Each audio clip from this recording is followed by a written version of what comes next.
شروع اللہ کے نام سے جو بڑا مہربان نہایت رحم کرنے والا ہے۔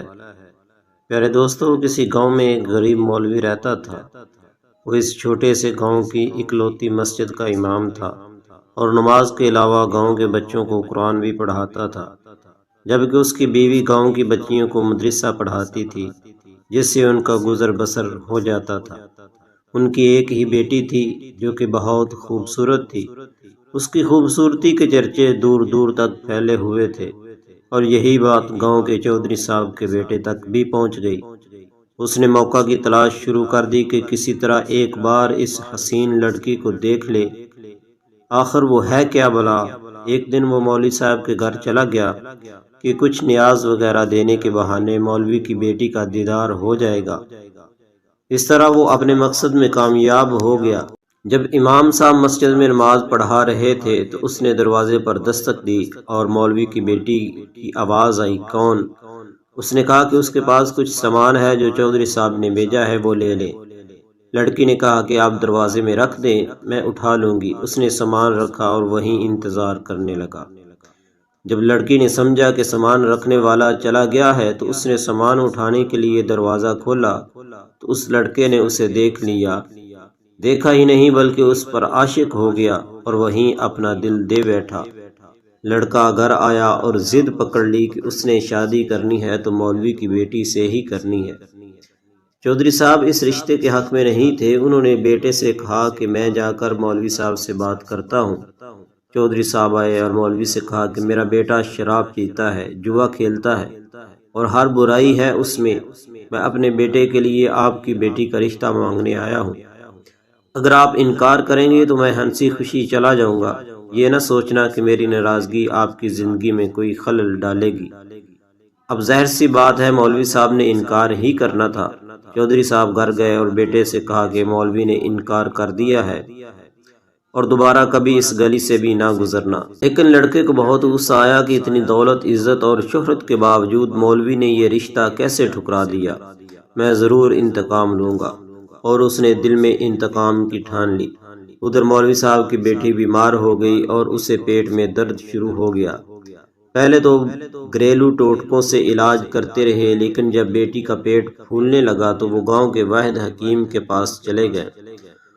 اس وقت الٹرا ساؤنڈ وغیرہ اور جدید آلات تو تھے نہیں، لہذا حکیم صاحب نے بچی کی نبض چیک کی، پیٹ درد کی شدت کا جانچتے ہوئے بتایا کہ آپ کی بیٹی حاملہ ہے۔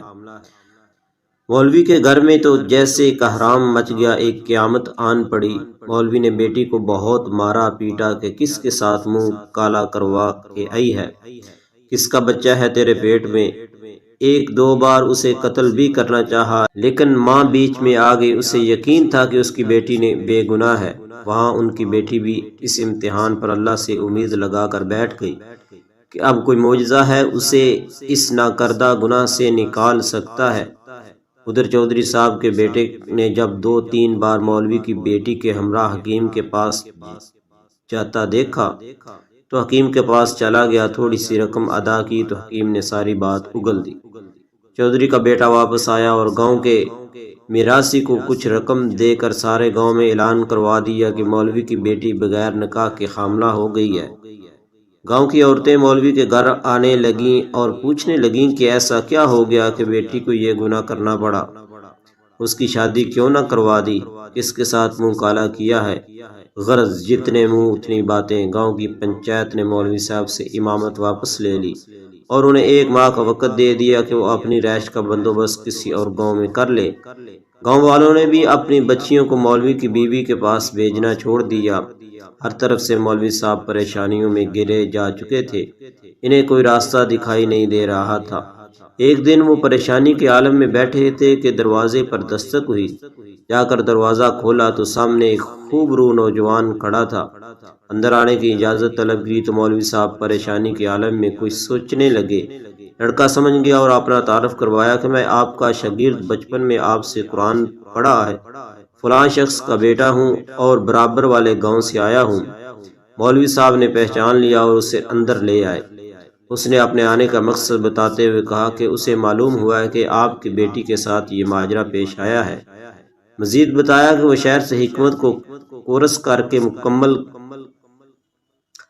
مزید بتایا کہ وہ شہر سے حکمت کا کورس مکمل کر کے آیا ہے اور گاؤں میں حکمت خانہ بنانے کا ارادہ رکھتا ہے، لیکن آتے ہی اسے اس بات کا علم ہوا تو اسے یقین نہیں آیا کہ یہ واقعہ سچ ہے، اور وہ اس کا راز معلوم کرنے پہنچ گیا۔ مولوی صاحب کو بھی کچھ امید سی نظر آنے لگی۔ اس لڑکے نے مولوی صاحب کی بیٹی کی نبض دیکھی، کچھ تفصیلات پوچھی اور کچھ سوچتے ہوئے مولوی صاحب سے ایک بکرے اور ایک کتے کا بندوبست کرنے کو کہا، جبکہ لڑکی کو دن کا کھانا کھانے سے منع کیا اور بھوکا رہنے کو کہا۔